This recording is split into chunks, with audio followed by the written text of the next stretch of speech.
মাত্র ১৬ বছর বয়সে মায়ের কাছ থেকে পাওয়া একটি তথ্য বদলে দিয়েছিল তার জীবনের গল্প। এরপর শুরু হয় নিজের পরিচয় খোঁজার দীর্ঘ যাত্রা।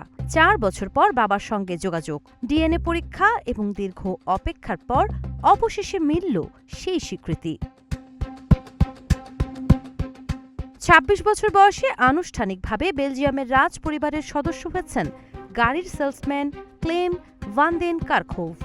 ডিএনএ পরীক্ষায় প্রমাণিত হয়েছে তার জৈবিক বাবা বেলজিয়ামের রাজা ফিলিপের ছোট ভাই প্রিন্স লরা। ক্লেমর মা বেলজিয়ামের গায়িকা ওয়েন্ডি ভান ওয়ান্টেন। ২০ বছর বয়সে বাবার সঙ্গে যোগাযোগের পর পিতৃত্ব পরীক্ষা করা হয়।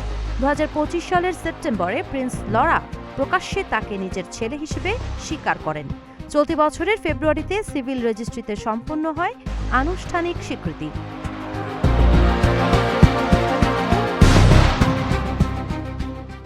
এর ফলে ক্লেম রাজপুত্রের মর্যাদা পেলেও রাজকীয় ভাতা বা সরকারি দায়িত্ব পাবেন না।